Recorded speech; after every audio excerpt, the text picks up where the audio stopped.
Hello everyone, ಎಲ್ಲರ ಮನೆಯಲ್ಲೂ mutton keema ಮಾಡ್ತಾರೆ. ಬಟ್ ಒಬ್ರೊಬ್ರ ಮನೆಯಲ್ಲಿ ಒಂದೊಂದು ಟೇಸ್ಟ್ ಆಗುತ್ತೆ. ಯಾಕೆ ಗೊತ್ತಾ? ಮಾಡೋ ರೀತಿ ಮೇಲೆ ಹೋಗುತ್ತೆ. ಇವತ್ತು ನಾನ್ ತೋರ್ಸೋ ತರ ಒಂದ್ಸಲ ಟ್ರೈ ಮಾಡಿ, ಟೇಸ್ಟ್ ಮಾತ್ರ ಅಲ್ಟಿಮೇಟ್ ಆಗಿರುತ್ತೆ. ರೈಸ್ಗಷ್ಟೇ ಅಲ್ಲದೆ ಚಪಾತಿ, ರೊಟ್ಟಿ, ಮುದ್ದೆಗೆ ಸಹ ಒಳ್ಳೆ combination. So welcome to desi eat desi love desi. ಹೇಗಿದ್ದೀರಾ ಎಲ್ಲರೂ?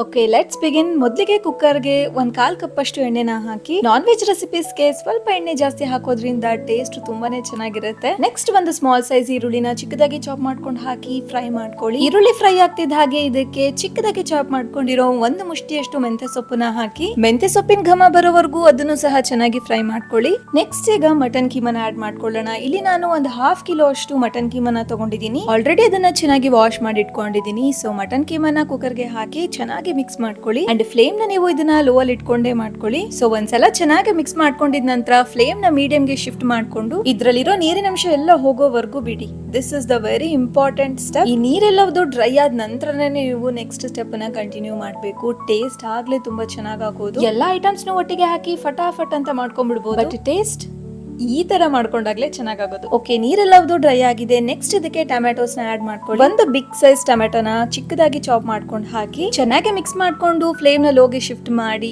1 ರಿಂದ 1.5 ನಿಮಿಷ ಬಿಡಿ. ಇದಾಗಷ್ಟರಲ್ಲೇ ನಿಮ್ಮ ಹತ್ರ ಒಂದು ಸ್ಮಾಲ್ ರಿಕ್ವೆಸ್ಟ್. ನೀವೇನಾದ್ರೂ ನನ್ನ ಚಾನಲ್ಗೆ ಹೊಸಬ್ರಾಗಿದ್ರೆ ಪ್ಲೀಸ್ ಈಗಲೇ ಸಬ್ಸ್ಕ್ರೈಬ್ ಮಾಡ್ಕೊಳ್ಳಿ, ಹಾಗೆ ಬೆಲ್ ಐಕಾನ್ ಪ್ರೆಸ್ ಮಾಡ್ಕೊಳ್ಳಿ ಅಂಡ್ ಪ್ಲೀಸ್ ಕೀಪ್ ಸಪೋರ್ಟಿಂಗ್.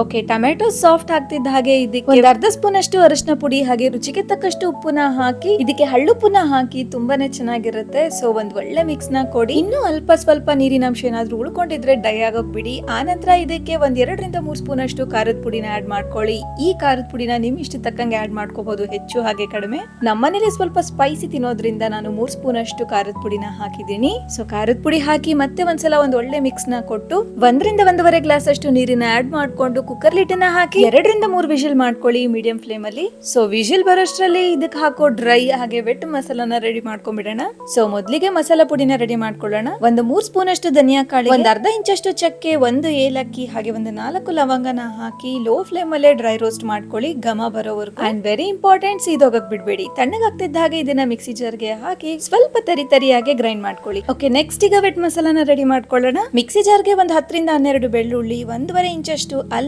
ಹಾಗೆ 7 ರಿಂದ 8 ಪೀಸ್ ಅಷ್ಟು ಒಣ ಕೊಬ್ಬರಿನ ಹಾಕಿ, ಒಂದು ಅರ್ಧ ಮುಷ್ಟಿ ಅಥವಾ ಅರ್ಧ ಕಪ್ ಅಷ್ಟು ಕೊತ್ತಂಬರಿ ಸೊಪ್ಪನ್ನ ಹಾಕಿ ನೈಸ್ ಆಗಿ ಗ್ರೈಂಡ್ ಮಾಡ್ಕೊಳ್ಳಿ. ಇನ್ ಬಿಟ್ವೀನ್ ಸ್ವಲ್ಪ ನೀರನ್ನ ಆಡ್ ಮಾಡ್ಕೊಂಡು ಗ್ರೈಂಡ್ ಮಾಡ್ಕೊಳ್ಳಿ. ಸೊ ಈ ವೆಟ್ ಮಸಾಲೆ ಇದಲ್ವಾ, ಸ್ಮೂತ್ ಆಗಿ ಗ್ರೈಂಡ್ ಮಾಡ್ಕೊಳ್ಳೋದ್ರಿಂದ ಟೆಕ್ಸ್ಚರ್ ತುಂಬಾನೇ ಚೆನ್ನಾಗಿ ಬರುತ್ತೆ ಅಂಡ್ ಮಸಾಲಾ ಸಹ ಕೀಮಾಗೆ ಇಡ್ಕೊಳ್ಳುತ್ತೆ. ಇಲ್ಲ ಅಂದ್ರೆ ಕೀಮಾ ಒಂದು ಕಡೆ ಮಸಾಲಾ ಒಂದು ಕಡೆ ಆಗ್ಬಿಡುತ್ತೆ.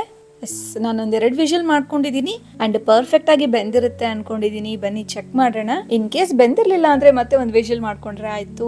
ಅಂಡ್ ಎಸ್, ಪರ್ಫೆಕ್ಟ್ ಆಗಿ ಬೆಂದಿದೆ. ಸೊ ಈಗ ಇದಕ್ಕೆ ಮಸಾಲಾನ ಹಾಕ್ಬಿಡೋಣ. ಮೊದ್ಲಿಗೆ ವೆಟ್ ಮಸಾಲಾ ಏನ್ ಮಾಡ್ಕೊಂಡಿದೀವಲ್ವಾ ಅದನ್ನ ಹಾಕಿ ಚೆನ್ನಾಗಿ ಒಂದ್ಸಲ ಮಿಕ್ಸ್ ಮಾಡ್ಕೊಳ್ಳಿ ಅಂಡ್ ಕನ್ಸಿಸ್ಟೆನ್ಸಿನ ಚೆಕ್ ಮಾಡ್ಕೊಳ್ಳಿ. ತುಂಬಾ ಗಟ್ಟಿಯಾಗಿತ್ತು ಅಂದ್ರೆ ಇನ್ನೂ ಸ್ವಲ್ಪ ನೀರನ್ನ ಆಡ್ ಮಾಡ್ಕೊಂಡು ಕನ್ಸಿಸ್ಟೆನ್ಸಿನ ಅಡ್ಜಸ್ಟ್ ಮಾಡ್ಕೊಂಡು ಲೋ ಫ್ಲೇಮ್ ಅಲ್ಲೇ ಒಂದು 3 ರಿಂದ 4 ನಿಮಿಷ ಬಿಡಿ, ಅಥವಾ ಮಸಾಲಾದಲ್ಲಿರೋ ಹಸಿ ವಾಸನೆ ಹೋಗೋವರೆಗೂ ಬಿಡಿ. ಸೊ ನಾನೊಂದು 4 ನಿಮಿಷ ಬಿಟ್ಟಿದ್ದೆ ಲೋ ಫ್ಲೇಮ್ ಅಲ್ಲೇ. ಅಂಡ್ ಈ ಮಟನ್ ಕೀಮಾದು ಒಂದು ಸೀಕ್ರೆಟ್ ಹೇಳ್ಬೇಕು ಅಂದ್ರೆ, ನೀವು ಎಷ್ಟು ಇದನ್ನ ಕುದಿಸ್ತಿರೋ ಅಷ್ಟು ಟೇಸ್ಟಿ ಆಗುತ್ತೆ. ಓಕೆ, ನೆಕ್ಸ್ಟ್ ಇದಕ್ಕೆ ಗ್ರೈಂಡ್ ಮಾಡ್ಕೊಂಡಿರೋ ವೆಟ್ ಮಸಾಲಾ ಪುಡಿ ಏನಿದೆ ಅಲ್ವಾ ಅದನ್ನ ಆಡ್ ಮಾಡ್ಕೊಂಡು ಒಂದ್ ಒಳ್ಳೆ ಮಿಕ್ಸ್ ನ ಕೊಟ್ಟು ಮತ್ತೆ 2 ನಿಮಿಷ ಲೋ ಫ್ಲೇಮ್ ಅಲ್ಲೇ ಬಿಡಿ. ಇನ್ ಕೇಸ್ ನೀವೇನಾದ್ರೂ ಇದನ್ನ ಮುದ್ದೆಗೆ ಸರ್ವ್ ಮಾಡ್ಬೇಕು ಅನ್ಕೊಂಡ್ರೆ ಸ್ವಲ್ಪ ಕೊಬ್ಬರಿ ಕ್ವಾಂಟಿಟಿನ ಜಾಸ್ತಿ ಮಾಡ್ಕೊಳ್ಳಿ, ಹಾಗೆ ನೀರಿನ ಕನ್ಸಿಸ್ಟೆನ್ಸಿ ಸಹ ಸ್ವಲ್ಪ ಜಾಸ್ತಿ ಮಾಡ್ಕೊಂಡು ಗೊಜ್ಜು ತರ ಮಾಡ್ಕೊಳ್ಳಿ. ಅಂಡ್ ಫೈನಲಿ ಎಣ್ಣೆ ತೇಲ್ತಿದ್ದ ಹಾಗೆ mutton keema is ready. So ಈ ವಿಡಿಯೋ ಇಷ್ಟ ಆಗಿದ್ರೆ please like, share, comment and subscribe. Try this and enjoy.